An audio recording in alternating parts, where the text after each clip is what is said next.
Hi, Christie. Hi, Jeff. We're recording now. The many hours of conversation you and I have had, we've had probably half of them that haven't been recorded. You know what we should do? We should start a podcast. You think? Let's call it The Why and the Buy. All right.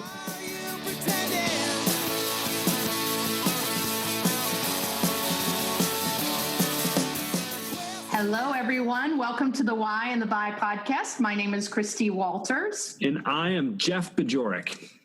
So last week, Jeff, we talked a lot about personal biases, especially as it relates to data, and used the book Moneyball as an example. Great book.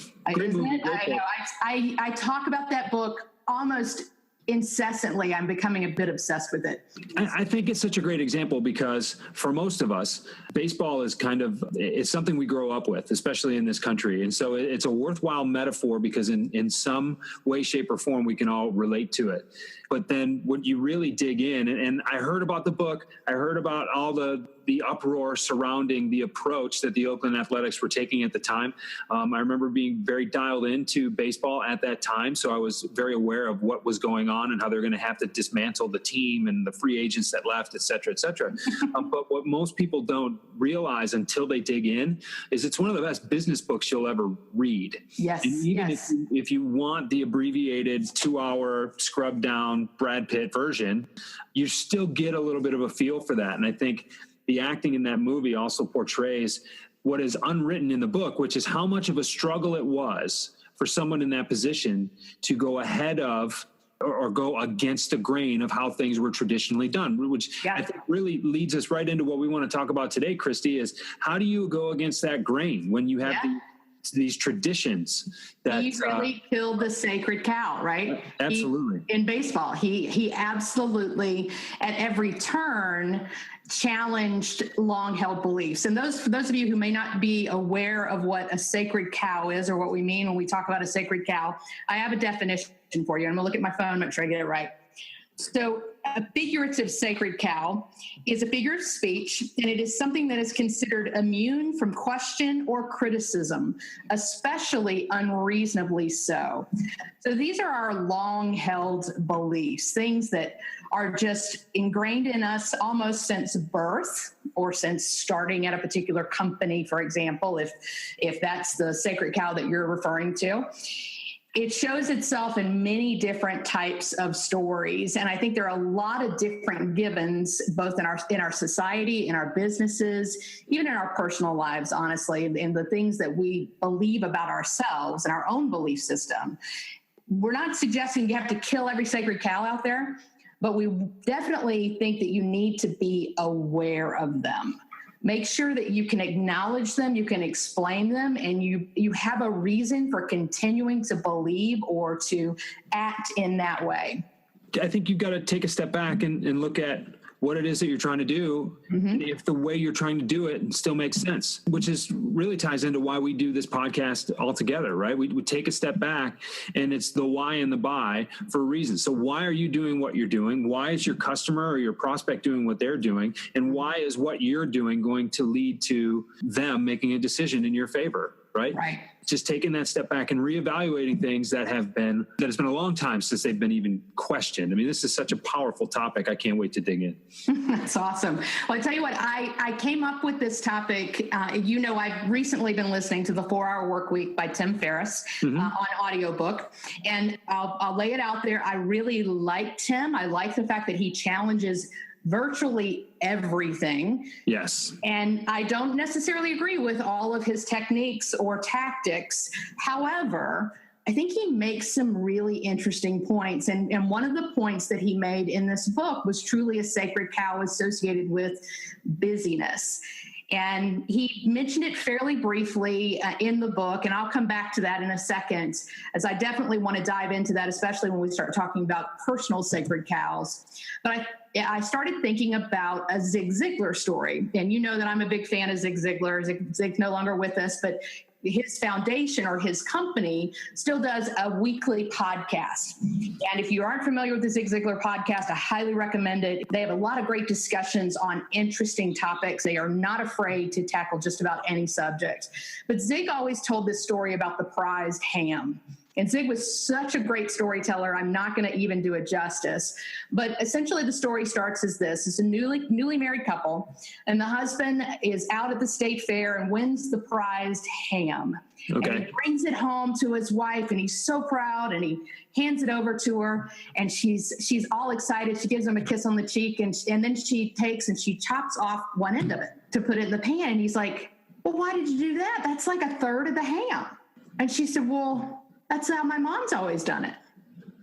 And he goes, well, I don't want to give up a third of our ham unless we know is there something wrong with that part of the ham? Right. Why did we cut off a third of the ham? And so they called her mother, and her mother said, well, I don't know. That's what my mom always did. So they called grandma, and grandma was like, well, the ovens were so small back then, and the pans were probably a third smaller than they are right now. I had to cut off the end of the ham to let it fit. So Wow. For 2 generations, they blindly followed this given, and this is a very, very soft example of a sacred cow, but they blindly followed this tradition because it was just what had always been done. They'd never stopped to question, well, why are we getting rid of a third of the ham if there's nothing wrong with it? Why are we going through this process? And it's because that was the way it was just supposed to be. That was the way I was taught. And I thought, oh my gosh, there are so many examples of exactly that in our lives. That's only a soft example because ham, when cooked properly, should be tender. Okay. It's the only reason that is a soft example. When you think about, for 2 generations, we just did it this way because we thought that was the way we've done it. Look at the way we run our businesses these days. Look at the way, and every salesperson out there will complain that they feel commoditized and that their customers and their prospects don't really value what it is that they're bringing to the table. Yet the first thing that most salespeople will do is cut money right off the top. Oh, what does it need to be? Yep, sure, we'll take that price. How 33% of ham? 33% of your profit goes out the window because you wanted to make it easy. And you wanted to, make it palatable and get that order in, get that order submitted, get that business done, get that deal signed. Why do we do it that way? Well, just make it cheaper and a bunch of people will buy. Right. Oh, wait a second. There's only so much that you can make up on volume. And That's then exactly right. When you try to cut back your profit to make it up in volume, then what we do is we set our customers up and we set society up that cheaper is better. Mm-hmm. And I saw something earlier today on LinkedIn. It was a recap of a trade show. And there were some comments there is that we're finally getting to the point where the customer experience is more valuable than price. And I commented back. I said, the customer experience has always been more valuable than price. More valuable. That's exactly right. It always has. Did you get a response back from that? No, not yet. But okay. All right. It's always been about price. But the fact of the matter is you've been willing to cut your price so quickly that you haven't had to put more emphasis on the customer experience. Right. And I think illustrated right there is this commonly held belief that it's all about price, so much so that even salespeople believe that. And that's what we need to change, Christie.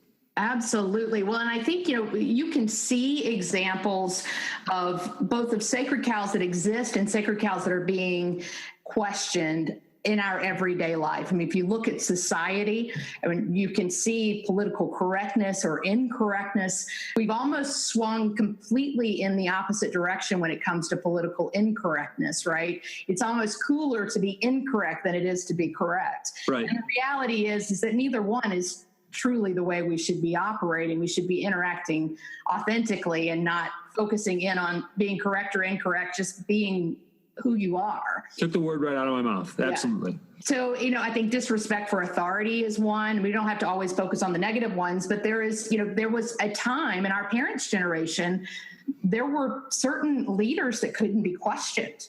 Right. And if you question them, it was like, that collective guffaw. Oh my goodness, what did she just say? Right. And I think that's actually been a good thing for our society up to a certain point, but now it becomes disrespect for the sake of disrespect. That's a challenge that I hope actually goes away very quickly. I'd love to see some other things.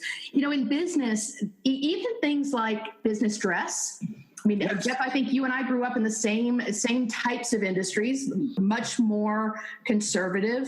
Suits and ties for the women, it was suits and dresses and very professionally dressed. And I still like that sometimes. I have to kind of figure out how to dress a little bit further down so that I don't feel overdressed with clients sometimes. But it used to be that if you didn't dress that way, you were looked at negatively. Right. In a lot of companies, it's exactly the opposite. If you're not dressing a certain, business casual or casual way, you're coming in too dressed up, then you're trying too hard. So it's kind of interesting to see how businesses are looking at things like that. They're looking at, what does a good employee look like? How often are they at the office? What does their balance look like in life? So there's a lot of interesting long-held beliefs about business and the people within our businesses that are being challenged every day. And that's where Tim Ferriss really comes in on the 4-Hour Workweek. Totally agree. You're right. He challenges some sacred cows that are even still too sacred for me. Yeah, I agree. But the fact is, what he has taught me, and I listen to the podcast regularly, and he's brought some guests on, and he's a pretty good interviewer. Yeah. But it's not so much his ability to interview guests as much as it's the way he interviews them. It's the topics that he discusses, and he's got a great ability to let people really talk about why they do things. And there's something about the kind of person, the kind of guest that someone like Tim Ferriss is going to have. Yeah, right. He's cultivated that as an authentic, to use your word, brand. And so he's going to get those kinds of people on it. And it's not so much what they say, but you can really glean from the interviews the way that these people are going about their businesses and about their careers or about their passions and their pursuits. Right. And you can't help but have some of that rub off on you. Right. And approach things a little differently. And it's funny, the dress code, you bring it up. You can wear jeans with a sport coat now if you're a guy. That's exactly right. If you're a lady too, the tie is not always necessary. I was at a conference, an event yesterday. Speaker got up with a suit on, it was a gray suit, light brown loafers, no socks, and a white T-shirt, untucked. Now he owns a company that makes those white T-shirts. So, okay. Okay.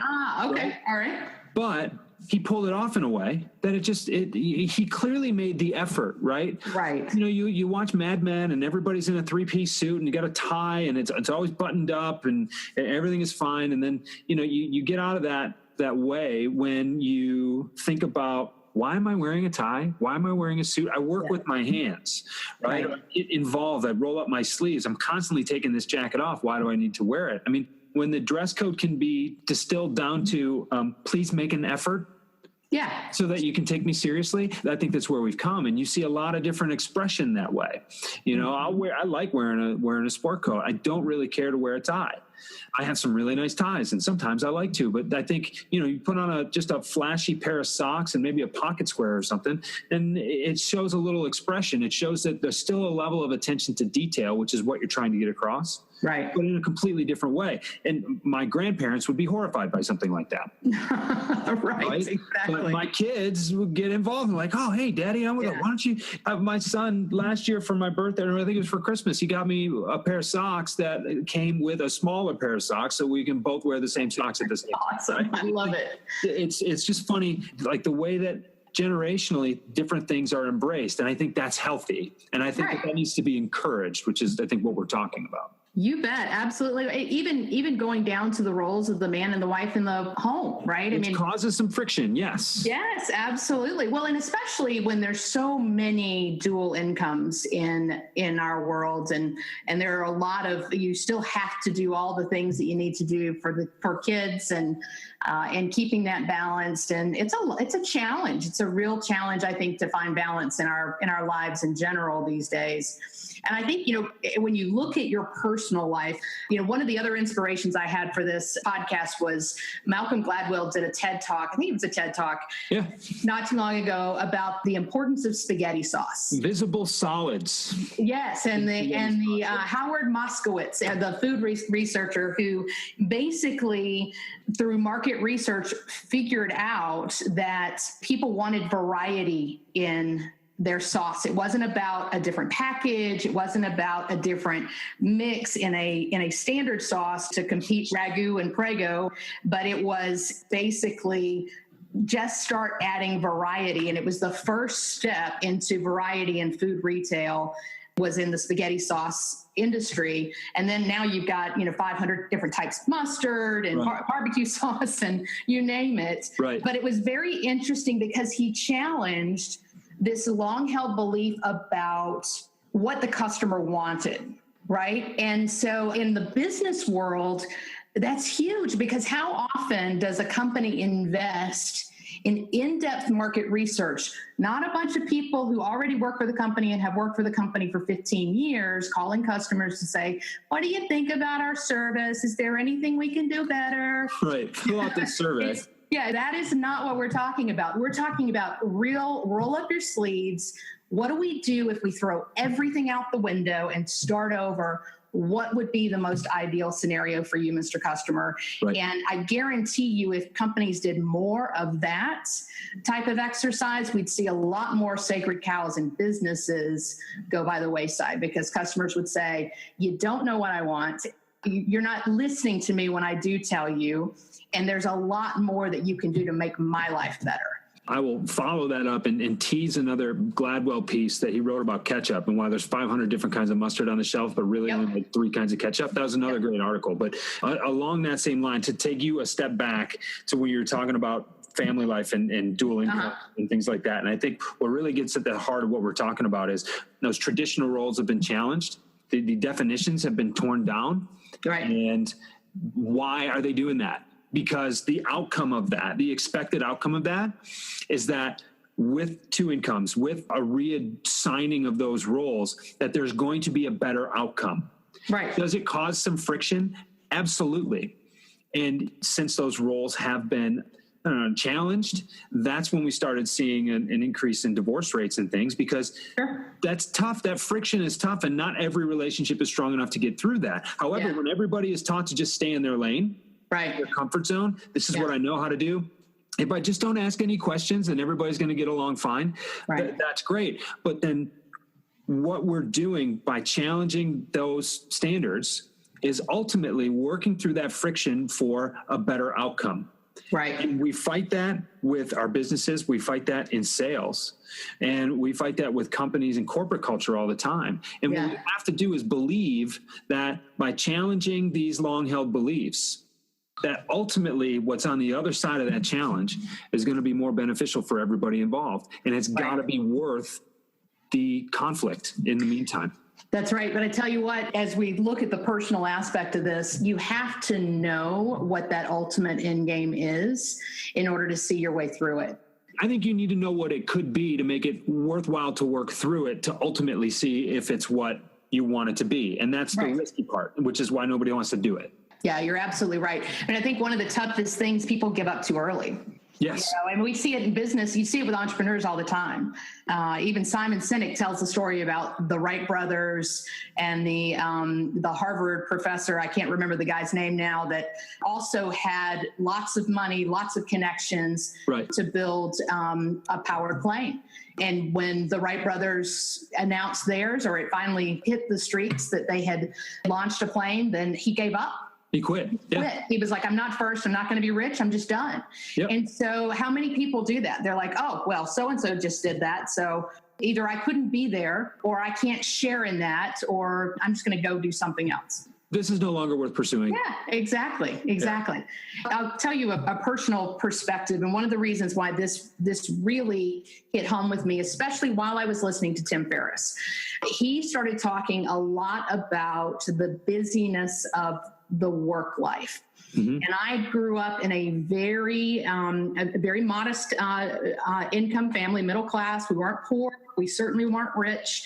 We had just what we needed. We could put food on the table. We could buy clothes. We could maybe take a vacation once a year, visit family. But we were very close-knit, and we didn't spend a lot of money.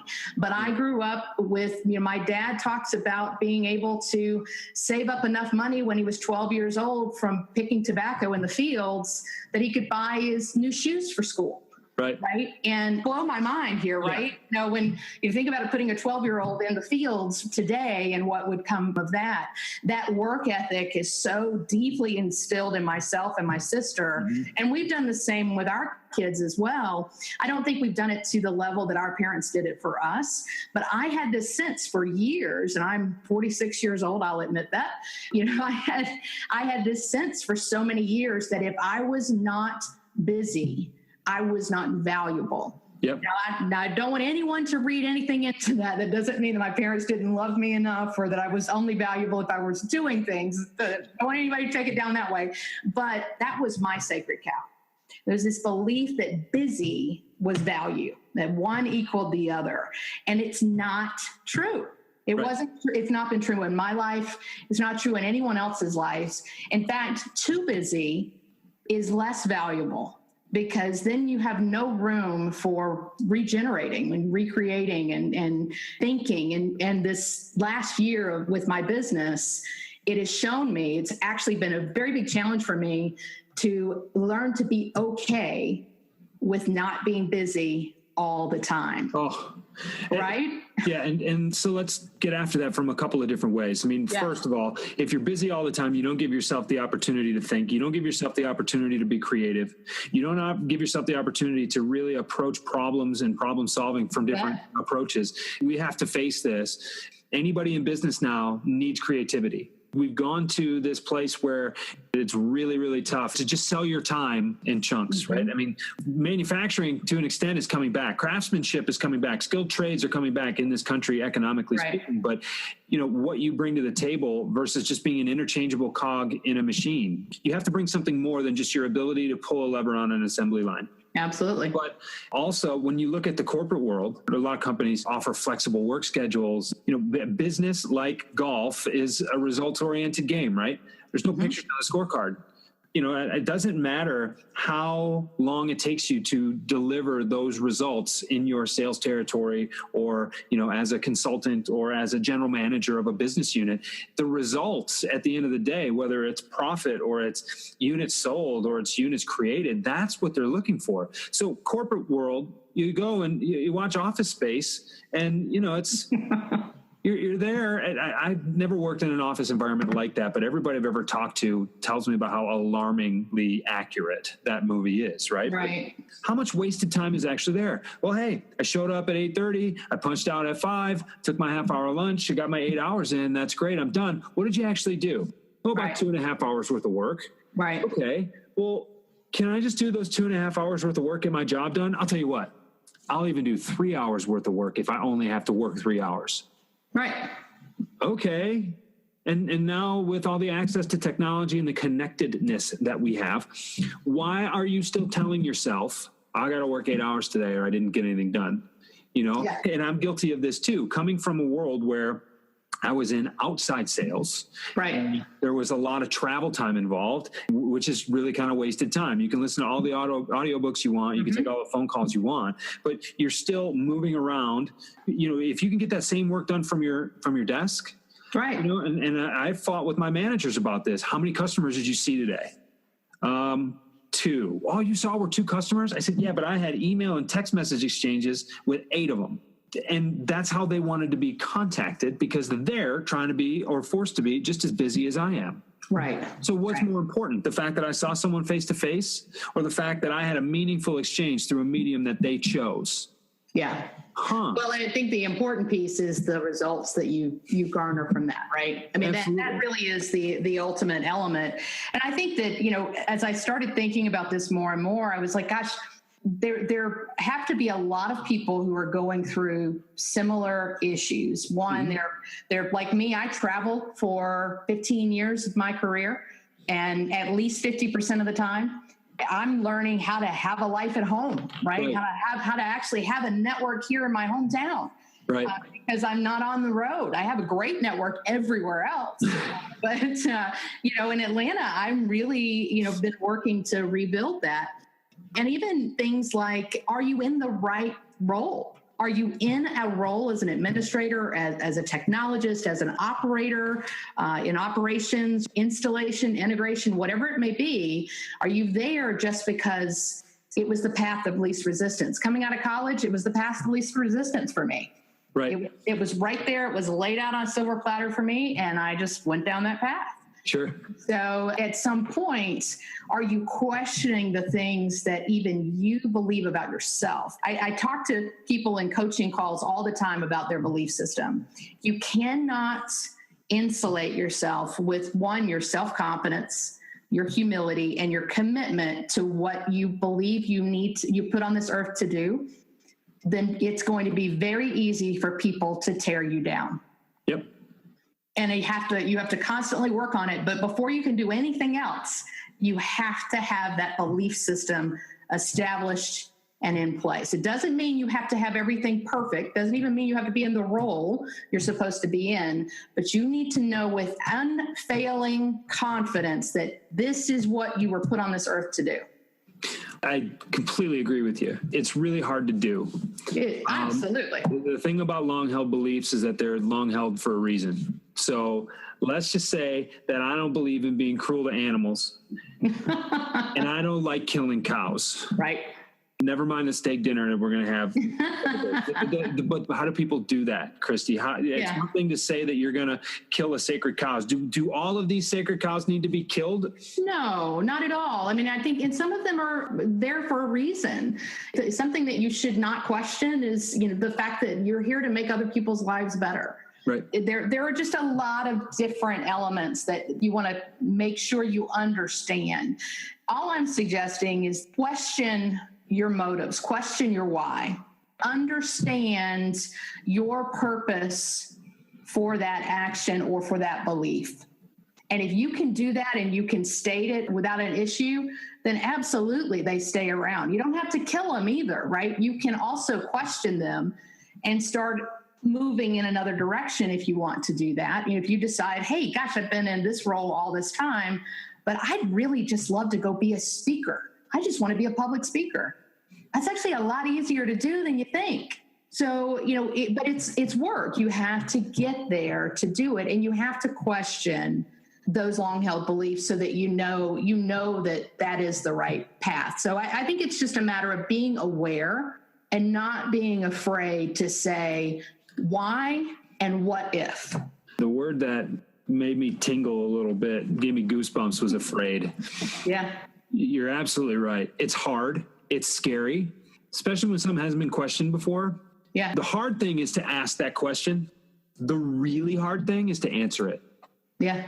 And we've all been there. But the thing is, the bravery to be able to power through those obstacles. Right. And to power through that difficulty, that scary situation. One, the more you do it, the easier it gets. Yep. But two, I think when you can really find out and determine what's at the heart of everything that you're doing, the motive for why you're acting the way you're acting, the motives that are driving your customers' actions. That's a tremendous ability to have. And it's one that doesn't come without work, doesn't come without paying the price, but it's invaluable once you're able to get it. And I think that's what really separates the superstars from the average performers. Yeah, that small difference between success and failure, right? Absolutely. Very, very small. Yeah, and I think the other element I would add to how do you deal with the sacred cow that you don't want to kill is find like-minded people. So if there's something that you're questioning in your life or in society, you look at the civil rights movement, you look at a lot of critical movements over the last 100 years or so, politically, especially in our country, you see that that's typically not one individual. It is a group of like-minded individuals who came together with a strong passion and commitment for that purpose. You can find that even for your own life. You can find that mentor or coach or friend that can really help you answer some of these questions, or at least vet out what the answer is for you. Stands like this are not taken alone. No, that's for certain, or at least not for long. It's not long before someone else is going to feel the same way as you, and they're going to join the cause. So to speak. Yeah. We got to be careful, Christie. We may start a revolution. I love it. The why and the buy revolution. This was a fun topic to talk about. I can see us coming back to this in future episodes because there's so many different ways that we can take this. Well, I tell you what, I would love to hear from some of our listeners. If anyone has some thoughts on this topic of sacred cows, or maybe you have one that we didn't talk about today, I would love to hear their thoughts on this as well. And you can email that to the Why and the Buy. That's THEWHYANDTHEBUY. I did that. I cannot believe it. Nice work. @gmail.com. You can also catch us at thewhyandthebuy.com, the website for more details. And Jeff, you want to talk about what our next podcast is going to be about? Well, I think our next episode is going to be about preparation. Christie, you and I are salespeople, and being successful salespeople, we know that the hard part about selling is not actually the selling part, it's the prep work ahead of time. If you are able to do the other hard thing, questioning long-held beliefs, but sitting down and realizing that selling starts a day before, 2 days before your call, with the research that you're able to do, with what you're able to determine is the way that you're going to connect with your prospect, the value you can provide to the prospect, the questions you're going to ask to tease out that conversation and what their motives and what their needs are. The selling part just happens if you're prepared. All you have to be is likable at that point. Bob Berg said that people will buy from people they know, like, and trust. Well, once they know you and they like you, it's much easier to trust you. Yeah. So if you get the likable part down and you've done enough of your prep work to get them to believe that you are someone who is going to work for and with them, the trust part comes so much more easily. And most salespeople aren't willing to do that. Absolutely. That's what we're going to talk about next time. I really like that we were able to tackle this topic today, because when we talk about stepping back, and the Why and the Buy podcast is about understanding why you're doing what you're doing, because when you understand your whys, your hows and your whats become much better. Love that tagline. It's a good one. Yes. It's a good one. You helped with it. Oh, thanks. So thanks, everybody, for joining us. We will see you next time on the Why and the Buy podcast. I'll talk to you soon, Christie. All right. Sounds good, Jeff. See ya.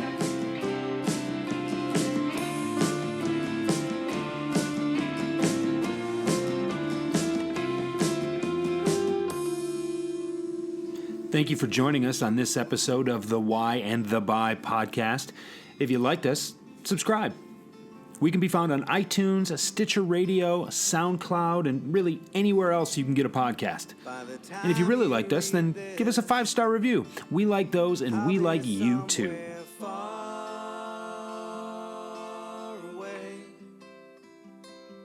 Here at the Why and the Buy podcast, we've got our own house band. Christie and I think they're absolutely perfect for what we're trying to do with this podcast, and we hope you think so too. If you like them as much as we do, then you should check them out. They're called Haskins, and they're based in southeastern Michigan. You can find their music and more at haskinsmusic.com. Go check them out. Too much isn't clear, but the impression's sincere. By the time I read this, will it be too late to know if there was something that I could do? By the time you